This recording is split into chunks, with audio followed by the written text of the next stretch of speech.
मध्य प्रदेश में एक शहर पड़ता है उज्जैन। उज्जैन में दोस्तों एक 5 स्टार होटल होती है नटराज पैलेस।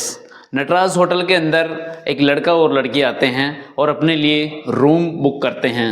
अब दोस्तों बता दें कि वो जो लड़का और लड़की होते हैं उसकी उम्र लड़की की उम्र लगभग 20 से 21 वर्ष होती हैं और लड़के की उम्र लगभग 23 वर्ष होती हैं। दोस्तों बता दें कि लड़की दिखने में बेहद खूबसूरत होती हैं और वो ऐसे लग रही थी कि वो कॉलेज में पढ़ने वाली लड़की होती हैं। अब जैसे आते हैं और दोनों अपनी आईडी जमा करा के अपने मोबाइल नंबर रजिस्टर्ड करवा के उसके बाद वो कमरे में चले जाते हैं। अब जैसे ही कमरे में जाते हैं कुछ टाइम बाद मैनेजर के पास अपनी चाय और कॉफ़ी का ऑर्डर आता है और उसके बाद वेटर वहाँ पे चाय कॉफ़ी लेके पहुँच जाते हैं। वो वापस आ जाता है और कुछ ही देर बाद लगभग 1 घंटा निकलता है। उसके बाद वो लड़का और लड़की में से उसी रूम में जो 303 नंबर का जो कमरा बुक कर रखा था उसमें से कॉल आता है और खाने के लिए कॉल आता है। तो लगभग 1 घंटे के बाद कॉल आता है। उसके बाद वेटर जैसे ही खाना लेके वहाँ पहुँचता है और देखता है और बाहर से घंटी बजाता है और दरवाज़ा खटखटाता है, लेकिन अंदर से कोई दरवाज़ा नहीं खोलते हैं और किसी प्रकार की कोई आवाज़ नहीं आती हैं। तो वेटर काफ़ी देर तक उनका इंतज़ार करते हैं, लेकिन गेट नहीं खुलने के बाद वो वापस भागा भागा आता है और ये सारी बात मैनेजर को बताते हैं।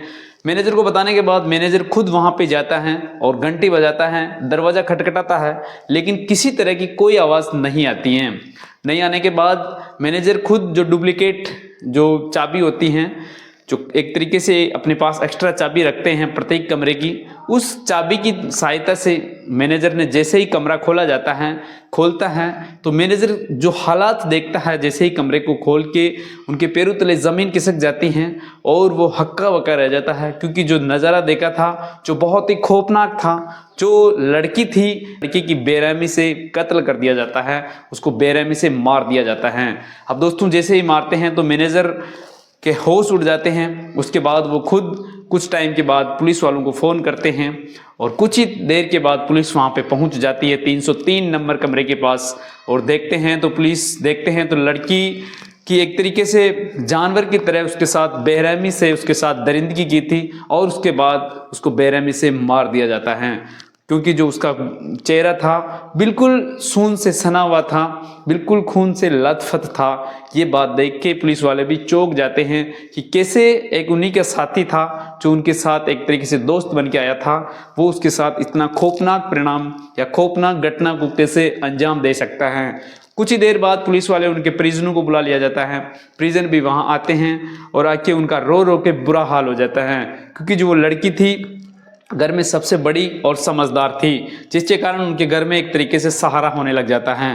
दोस्तों कुछ देर बाद में सब चीज़ जो एक तरीके से उसका जो आईडी प्रूफ उस लड़के का था उसके तहत पुलिस वालों ने उसको पकड़ लिया जाता है, क्योंकि जो उसके मोबाइल नंबर थे उनकी लोकेशन लगभग आगरा में पाई जाती हैं। तो आगरा में वो उनको अरेस्ट करके जब उसकी सारी बात उसको पकड़ने के बाद जो खुलासा करता है वो बहुत ही हैरान और परेशान कर देता है, क्योंकि कैसे उस लड़की के साथ दरिंदगी करने के बाद उसको जानवर की तरह उसको मौत के गांठ उतार दिया जाता है। आपके सुन के हैरान और परेशान हो सकते हो। दोस्तों आप कहानी के अंत तक बने रहना, जो कैसे अपना ही साथी उस लड़की को क्यों मार दिया जाता है, ऐसी क्या कारण था जो उस लड़की को बेरहमी से मार दिया जाता है। जय हिंद, जय भारत। मैं लोकेश स्वागत करता हूँ हमारे क्राइम शो में। दोस्तों आपसे छोटी सी मैं पहले रिक्वेस्ट करता हूँ कि अगर आप चैनल पे नए हो तो चैनल को सब्सक्राइब करना न भूलें और बेल आइकन दबा देना, जिससे कि हमारा नया वीडियो आने के आपको नोटिफिकेशन मिल सकें। और दोस्तों अगर आप वीडियो को लाइक करोगे तो हमारा थोड़ा सा हौसला बढ़ेगा और उससे लिए हम आपके लिए बहुत अच्छी क्राइम स्टोरी बता सकें, जिससे कि आप सावधान और अलर्ट रह सको। दोस्तों ये जो घटना है ये मध्य प्रदेश में जो उज्जैन शहर पड़ता है, वहाँ पे एक तन्नू का घर उज्जैन शहर में ही पड़ता है और लड़का होता है जिसका नाम होता है सुभाष। दोनों का घर आपस में ही पड़ा करता है। जो तन्नू होते हैं उसका पिताजी कुछ समय पहले अपने किसी कारणवश या किसी बीमारी के चलते हुए वो इस दुनिया में नहीं रह पाते हैं। नहीं रहने के बाद तन्नू अपने घर में सबसे बड़ी लड़की होती हैं और उनके 2 लड़कियां जो 2 छोटी बहनें होती हैं और एक छोटा भाई होता है। ऐसे समझ के वो 4 भाई बहन होते हैं और उनके घर का मुखिया उसकी माँ ही होती है, जो काफ़ी संघर्ष करने के बाद उनके पिताजी चले जाने के बाद काफ़ी मेहनत और मजदूरी करने के बाद चारों का लालन पोषण करती हैं और चारों को पढ़ाई लिखाई करवाती हैं और उनको शिक्षा प्रदान करते हैं। तन्नू बता दें कि पढ़ने में बहुत ही होशियार लड़की होती हैं और उन्हीं के पास सामने जो सुभाष नाम का लड़का होता है, जस्ट तन्नू के सामने ही उनका घर होता है। अब वो सुभाष उस लड़की को आए दिन देखता रहता है और उनसे बातें करने का इरादा रहता है। दोस्तों बता दें कि सुभाष उस लड़की जो तन्नू होती है वो कॉलेज जाती है, उसके लिए काफ़ी पीछा करता है, काफ़ी उनकी कोशिश करते हैं और वो जो एक तरीके से रिक्शा चलाता है, तो तन्नू जैसे ही कॉलेज के लिए निकलती है वो पहले से ही रिक्शा लेके वहाँ पे खड़ा रहता है।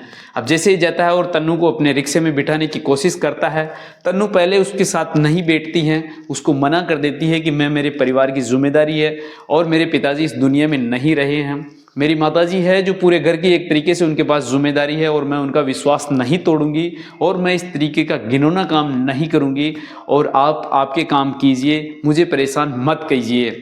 लेकिन सुभाष मानने वाला नहीं होता है क्योंकि तन्नू दिखने में बेहद खूबसूरत लड़की होती है। तन्नू आए दिन उसके पीछे करता था सुभाष तन्नू का। तन्नू इस चीज़ से काफ़ी परेशान हो जाती है, लेकिन सुभाष एक दिन उसको बिठाता है और प्रेम से उससे बातें करता है और बातें करने के बाद अपने रिक्शे से उसको कॉलेज में छोड़ के आते हैं। कॉलेज में छोड़ने के बाद अब सुभाष उसके आए दिन उसका साथ बिठाते हैं और तन्नू भी उसकी बातों में आ जाती हैं। बता दें कि तन्नू और सुभाष जो दोनों होते हैं, दोनों आपस में प्यार भरी बातें करने लग जाते हैं और वो आए दिन घूमने भी चले जाते हैं। दोस्तों बता दें कि लगभग 22 अक्टूबर 2019 की ये बात होती है कि इस दिन तन्नू और सुभाष दोनों कहीं अपने रिक्शे से घूमने जाते हैं। ये जो घटना के लगभग 1 साल पहले की घटना होती है कि तन्नू और दोनों घूमते हैं और घूमने के बाद वो काफ़ी किसी होटल में मिलते भी हैं और दोनों का प्यार काफ़ी आगे हद तक बढ़ने लग जाते हैं। बता दें कि दोनों अब आपस में पसंद करने लग जाते हैं और दोनों बस इसी चीज़ का इंतज़ार कर रहे थे कि दोनों हम शादी करें और अपनी घर गृहस्थी जीवन में ज़िंदगी व्यतीत करें। लेकिन बता दें कि तन्नू काफ़ी बार तो मना कर देती थी क्योंकि उसके घर की एक जिम्मेदारी होती है, लेकिन सुभाष उसको वापस समझाता है और अपनी बातों में एक तरीके से उसको फंसा लेता है। फंसाने के बाद लगभग ये घटना लगभग उनका दोनों का रिलेशनशिप लगभग 2 से 3 वर्ष चलता है और उसके बाद दोनों एक तरीके से प्यार कर बैठते हैं, दोनों की एक तरीके से आदत लग जाती है और दोनों आपस में एक दूसरे के बिना नहीं रह सकता था। अब दोस्तों बता दें कि ये क्रियाक्रम चलने के बाद तन्नू और जो सुभाष होता है दोनों आपस में कोर्ट मैरिज कर लेते हैं। 22 दिसंबर 2021 को दोनों कोर्ट मैरिज करके एक मंदिर पास में बालाजी का मंदिर होता है, वहाँ पे रीति रिवाज के अनुसार दोनों शादी कर लेते हैं।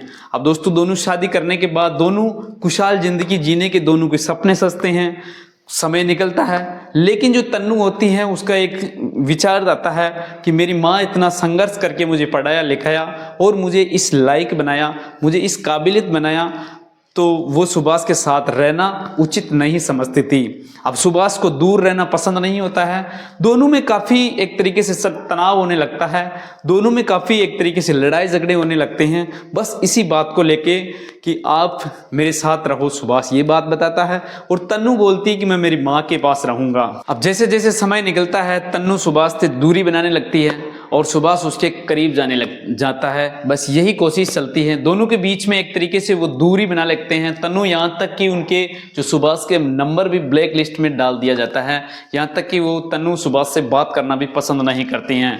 और सुभाष के मन में ये बात चल रही थी कि दोनों हमने एक तरीके से रीति रिवाज से शादी की है, तो अब हम पति पत्नी बन गए हैं और अपनी खुलेआम से ज़िंदगी जीना चाहता था सुभाष। तो ये चीज़ दोनों के विचार नहीं मिल पाते हैं। तो सुभाष एक दिन प्लान करता है और वो कॉलेज जाते वक्त उस तन्नू को बिठाता है अपने ऑटो में और उनसे प्यार भरी बातें करता है, उसको विश्वास दिलाता है कि आप जो कहोगे वह मैं उस चीज़ के लिए मान लूँगा, लेकिन आपसे एक शर्त है कि आप मुझे एक बार अकेले में मिलना है मुझे आपसे। तो तन्नू बताती है कि बताओ क्या करना है। वो बताता है कि मैं जो अपने शहर के अंदर बहुत बड़ी 5 स्टार होटल है उसके अंदर हम रूम बुक करेंगे और उसके अंदर हम कुछ समय वहाँ पे बिताएंगे और प्यार भरी बातें करेंगे, अपनी ज़िंदगी के बारे में कुछ अच्छा सोचेंगे, न कि कुछ किसी तरह के हम लड़ाई झगड़े करेंगे।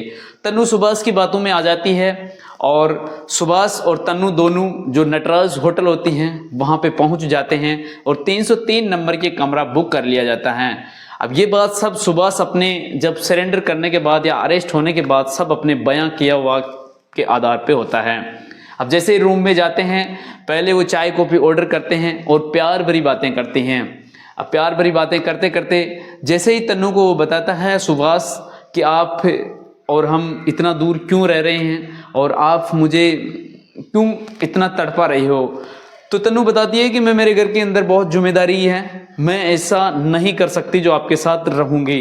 तो सुभाष वापस जवाब में बताता है कि आप फिर शादी क्यों की, हमने 2-2 बार शादी कर ली है और आपकी जो मम्मी है, आपकी जो माताजी है, वो आपके लिए दूसरा लड़का देख रही है, तो आप फिर दूसरी शादी यानी कहने का मतलब तीसरी शादी क्यों करना चाह रही हो और मैं आपके बिना नहीं रह सकता हूँ। तो तन्नू बताती है उसको वापस सुभाष को कि प्लीज़ मुझे आप भूल जाओ और आपकी ज़िंदगी आपके हिसाब से जियो, मुझे आपके साथ नहीं रहना है। तो ये बात सुन के जो सुभाष होता है पहले से ही प्लानिंग कर रखी थी कि अगर तन्नू मेरी नहीं हुई तो दुनिया में किसी की नहीं हो सकती, वो पहले से ही धारदार हथियार अपने पास रख रखा था। तन्नू जैसे ही मना करती है और उसके साथ गले पे वार कर दिया जाता है। गले पे वार इतने ज़ोरदार तरीके से किया जिससे कारण तन्नू की आधी गर्दन कट जाती है। तन्नू वहीं पे तड़पती है और वो फिर मौका देखता है, तन्नू बिस्तर पे गिरती है और पेट पे लगभग 4 से 5 बार वार कर दिया जाता है। तन्नू बिल्कुल वहाँ से घायल हो जाती हैं और कुछ देर के बाद वो इस दुनिया को छोड़ के चली जाती हैं। अब सुभाष वहाँ से कमरे से निकलता है और निकलने के बाद मैनेजर को ये बात बता के निकल जाता है कि मैडम आराम कर रही है, उसके लिए खाना पहुँचा देना, मैं कहीं कोई काम से बाहर जा रहा हूँ। मैनेजर उसको कुछ नहीं बताता है और वो सुभाष वहाँ से भाग जाता है। उसके बाद जैसे ही वेटर वहाँ पे कमरे में पहुँचता है खाना लेने के लिए तो अंदर से कोई कमरा या लॉक नहीं खोलता है। उसके बाद ये सारी घटना का अंजाम जो बहुत ही खौफनाक होता है। तो दोस्तों उसके बाद जब वो सुभाष होता है वो अपनी मौसी रहती है आगरा, वहाँ पहुँच जाता है और पहुँचने के बाद जब पुलिस वाले ने सारी उनके मोबाइल नंबर को ट्रेस किया जाता है उसके बाद उसको आगरा से अरेस्ट करके उनको वापस जो पॉक्स कर लिया जाता है और उसके बाद उसको संगीन धारा लगा के सलाखों के पीछे डाल दिया जाता है। दोस्तों ये थी सच्ची घटना। हमारा उद्देश्य किसी को प्रताड़ित करना या किसी की आत्मा को ठेस पहुंचाना नहीं है, हमारा उद्देश्य सावधान, अलर्ट और सतर्क करने का है कि इस तरह की घटना किसी के साथ नहीं हो। दोस्तों कहानी कैसी लगी कमेंट सेक्शन में ज़रूर बताना और अगर आप चैनल को सब्सक्राइब करोगे और वीडियो को लाइक करोगे और शेयर करोगे तो हमारा हौसला और बढ़ेगा और आपके लिए बहुत अच्छी क्राइम शो स्टोरी में लेके आएंगे। और बहुत बहुत आप सावधान और अलर्ट रहिए। जय हिंद, जय भारत।